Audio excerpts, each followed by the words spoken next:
Red नेपेरचा आणि super नेपेरचा मुरघास होतो, खूप चांगल्या पद्धतीने होतो। तुम्ही जर एकरभर प्लॉट करत असाल आणि एकदम प्लॉट कापणी नंतर तुम्ही त्याचं मुरघासही करू शकता। तर आपण आता आपल्या चौथ्या व्हरायटी बघूयात, तर ती आहे कांडी गवत। तर कांडी गवत एक अशी व्हरायटी आहे त्याची उंची 4 ते 5 फूट येते आणि हा पूर्ण असं बारीक गवत असतो। तर बघू शकता व्हिडिओमध्ये। तर हा आता मी जी लागवड पद्धत केलो ही सरीवर केलोय, 4 फुटाची सरी आहे माझी आणि एक वितावर मी ह्याला लावलो आहे। तर काही अशा पद्धतीने येते। कांडी गवत पण गाई, म्हशी, शेळी, घोडा वगैरे खूप चांगल्या पद्धतीने खातात आणि ह्याची पण डिमांड भरपूर आहे। कमीत कमी एकदा लावल्यानंतर 4 ते 5 वर्ष चालतं आणि खूप आवडीने खातात ह्याला जनावरे, खूप आवडीने म्हणजे खूप आवडीने। ह्यात वॉटर लेवल पण खूप कमी असते, 22 ते 24% ह्यात प्रोटीन येतं। परत 22 दिवसाला कापणी येते, कापणी पण फार फास्ट येते। मेथी घास, दशरथ घास, कांडी गवत, मार्वेल आणि झुंजापेक्षा तर खूप चांगल्या पद्धतीने येतं हा।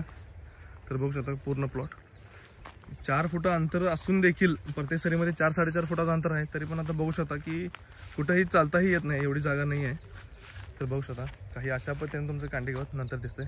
हे कसं कापणी होईल तसं आलेलं आहे, इकडं कापणी न केलेलं आहे, इथं पण बघू शकता। तर हा सगळी व्हरायटी आहे ही तायवान जॉईंट किंग आहे, ही पण पूर्ण बघताय तुम्ही, सगळी तायवान जॉईंट किंग आहे।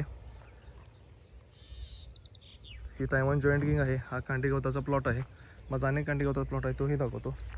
तर ही आपल्याकडे असे 4 व्हरायटीज आहेत आणि आपली 5वी व्हरायटी आहे ती तुती आहे। तुती मलबेरी किंवा त्याला सेतूत असंही म्हणतात, इंग्लिशमध्ये मलबेरी म्हणतात, हिंदीमध्ये सेतूत म्हणतात। तर रेशीम उद्योग किंवा शेळ्यांसाठी हा खूप आवडता चारा आहे आणि तो पण एकदा लावल्यानंतर कमीत कमी 4 ते 5 वर्ष चालतो। तर त्याचा पाला हाताहूनही रुंद असतो, हाताहूनही पाला त्याचा मोठा असतो। ही तुती बघू शकता तुम्ही, ही तुती आहे। तर ह्याचा हाताहूनही रुंद पाला असतो, एका ह्याला कमीत कमी 4, 5, 6, 7, 8 फुटवे असतात। तर ह्याच्यामध्ये पण 22 ते 24% प्रोटीन येतं। रेशीम उद्योग किंवा शेळी पाळण्यासाठी हा खूप आवडता चारा आहे आणि खूप चांगल्या पद्धतीने ते खाल्लं जातं। तर काही मी तुम्हाला सॅम्पल दाखवतो। हे कमीत कमी फक्त 3 ते 4 फूट वाढलेला आहे, फुटवा जास्त झाला आहे ह्याला, तरी पण ह्याचा पाला बघू शकता। आता साईज किती, हातापेक्षा ही मोठी साईज आहे, बघू शकता। तर हा काय ह्याचा तुतीचा प्लॉट आहे, हे तुती बघा, हाताहून मोठं पान आहे आणि खूप चांगल्या पद्धतीने खातात। आणि आपली शेवटची व्हरायटी आहे ती दशरथ घास आहे।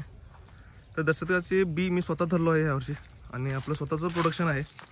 तर बघू शकता काही अशा पद्धतीने आपला प्लॉट आहे दशरथ घासचा।